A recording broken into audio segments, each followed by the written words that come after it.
दोस्तों अगर आप चाहते हैं कि आपका गुलदाउदी का पौधा पूरा सीजन फूलों से भरा रहे, तो अगस्त के स्टार्टिंग में ही आपको करना होगा एक ज़रूरी काम और डालने होंगे कुछ ऐसे फर्टिलाइज़र जिससे पौधे की ग्रोथ तेज़ी से हो और इसमें ज़्यादा से ज़्यादा ब्रांचेज आएँ और कलियाँ बनना जल्दी शुरू हो जाएँ।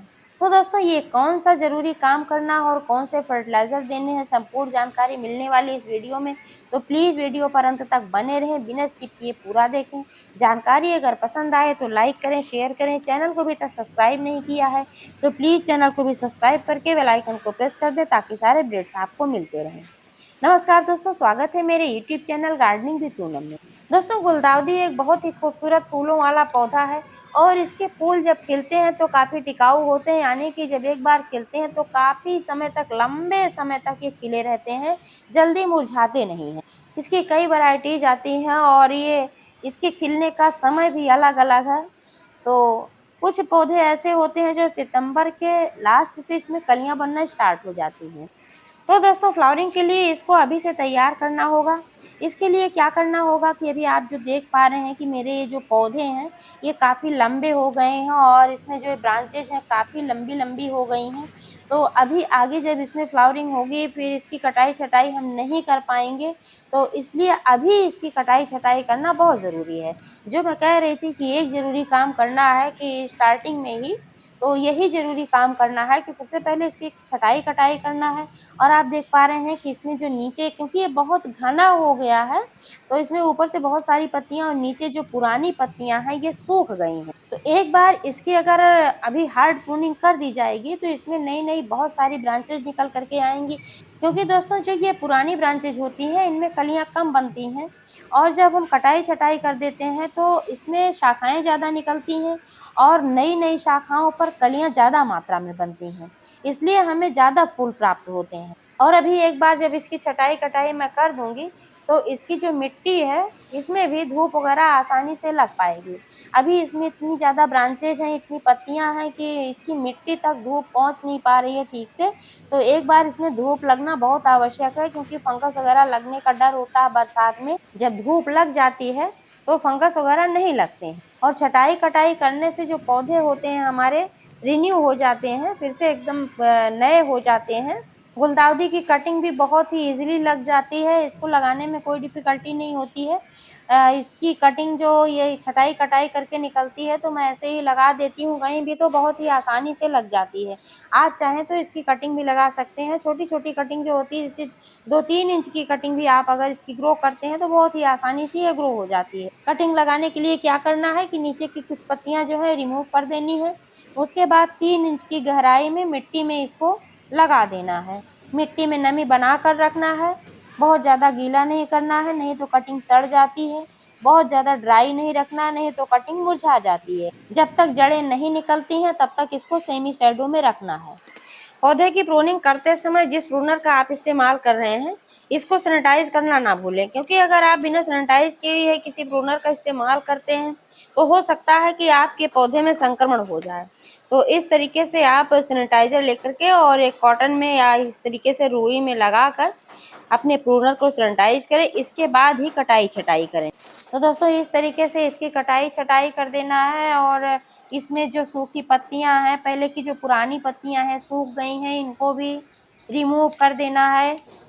क्योंकि दोस्तों अगर इसमें ये सूखी पत्तियाँ पड़ी रहती हैं, तो पौधे की ग्रोथ भी बाधित होती है और इसमें फंगस वगैरह लगने का भी खतरा बना रहता है। गमले में कोई घास-फूस उग जाए तो उसको भी निकाल देना चाहिए क्योंकि इससे भी ग्रोथ बाधित होती है। क्योंकि जो मिट्टी में पोषक तत्व होते हैं, तो ये घास-फूस में भी जाते रहते हैं, तो पौधे में कम लगते हैं।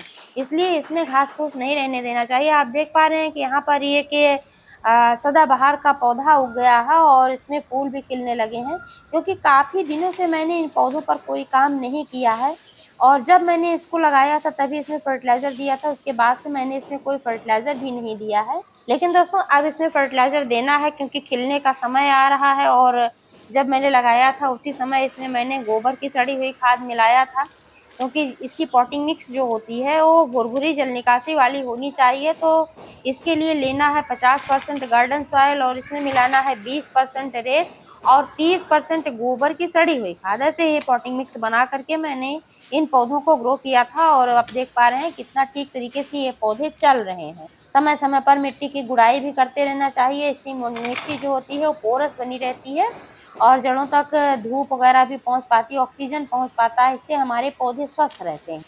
और दोस्तों ये जो इसमें सदाबहार का पौधा उग गया है, इसको भी यहाँ से मैं निकाल लेती हूँ, क्योंकि एक ही गमले में कई पौधे होते हैं तो पौधे की ग्रोथ नहीं हो पाती है। तो इसको कहीं भी मैं प्लांट कर दूंगी या कहीं भी लगा दूंगी इसको। पानी की बात करें दोस्तों, तो मिट्टी में नमी बना करके रखें, जल भराव से बचें, क्योंकि जब मिट्टी ज़्यादा ड्राई हो जाती है तो गुलदाउदी का पौधा मुरझाने लगता है। पौधे की अच्छी ग्रोथ के लिए, फ्लावरिंग के लिए धूप का मिलना भी ज़रूरी होता है। तो कम से कम 3-4 घंटे की धूप में इस पौधे को रखें। कीटों से रक्षा करने के लिए नीम ऑयल का इस्तेमाल कर सकते हैं। नीम ऑयल जो आता है वो पानी में घुलनशील होता है, जो पौधों के लिए आता है आपको वही लेना है। और इसका इस्तेमाल करने के लिए आपको क्या करना है कि 1 लीटर पानी में 1 या 2 चम्मच ही नीम ऑयल का इस्तेमाल कर सकते हैं। बॉटल पर लिखे निर्देश को पढ़कर ही इस्तेमाल करें और इस्तेमाल करने से पहले 1-2 पत्ती पर आप छिड़क कर 1 घंटे का इंतज़ार करें। अगर पत्ती में कोई चेंज नहीं आता है तब आप जान लें कि आपका घोल सही है और आप अपने पौधे पर बेझिझक छिड़क सकते हैं। लेकिन अगर पत्ती में चेंज आता है, पत्ती मुरझाने लगती है, पीली पड़ने लगती है 1 घंटे के अंदर, तब आप जान लीजिए कि जो ऑयल है उसकी मात्रा ज़्यादा है, उसमें आपको और पानी मिला कर के फिर इस्तेमाल करना है। आप चाहें तो नीम की पत्तियों से घर पर बहुत ही अच्छा कीटनाशक तैयार कर सकते हैं और इसका वीडियो भी मैंने शेयर किया हुआ है, आप चाहें तो देख सकते हैं। इसका लिंक मैं इसके डिस्क्रिप्शन में दे दूँगी। जब आपके पौधे पर कीड़े-मकोड़े नहीं लगे हैं, तब भी आप लगभग 20-25 दिन में एक बार इसका इस्तेमाल करते रहना चाहिए, क्योंकि अगर आप पहले से इस्तेमाल करते रहेंगे तो पौधे पर कीड़े-मकोड़े नहीं लगेंगे। जब एक बार पौधे पर कीड़ों का अटैक हो जाता है तो फिर पौधों को बचाना थोड़ा मुश्किल हो जाता है और फिर उसमें समय लगता है, पौधे थोड़े बहुत तो डैमेज हो ही जाते हैं। अगर पहले से आप इसका इस्तेमाल करते रहेंगे तो फिर पौधों को कोई भी नुकसान नहीं होगा। फर्टिलाइज़र की बात करें दोस्तों, तो अभी आज मैं इसमें फर्टिलाइज़र नहीं दे पाऊँगी, क्योंकि आप देख पा रहे हैं कि इसकी मिट्टी जो है काफ़ी नम है, बारिश हो गई थी तो अभी देख पा रहे हैं कि सभी गमलों की मिट्टी तीनों की जो है काफ़ी नम है और जब मिट्टी नम होती है तब कोई फर्टिलाइज़र नहीं दिया जाता है। आप जान लीजिए कि फर्टिलाइज़र जब भी देना हो तो मिट्टी का ड्राई होना ज़रूरी होता है। चाहे आप लिक्विड फर्टिलाइज़र दे रहे हैं, चाहे आप सूखा फर्टिलाइज़र दे रहे हैं, क्योंकि जब लिक्विड फर्टिलाइज़र देते हैं तो पहले से मिट्टी में नमी होती है, तो और ज़्यादा नमी हो जाती है। इससे मिट्टी में फंगस लगने का भी खतरा बना रहता है और जड़ें जब पहले से ही पानी सोख कर रखती हैं, तो और जो आप फर्टिलाइज़र देते हैं तो फिर उसमें ऑब्ज़र्व नहीं हो पाता है। इससे कोई फ़ायदा नहीं हो पाता है। और जब आप सूखा फर्टिलाइज़र देते हैं तो फर्टिलाइज़र देने के बाद ये नियम है कि पानी ज़रूर देना चाहिए। लेकिन अगर पहले से मिट्टी गीली रहती है तो आप सूखा फर्टिलाइज़र जब देते हैं तो मिट्टी में मिल भी नहीं पाता ठीक तरीके से और आप पानी भी नहीं दे सकते हैं।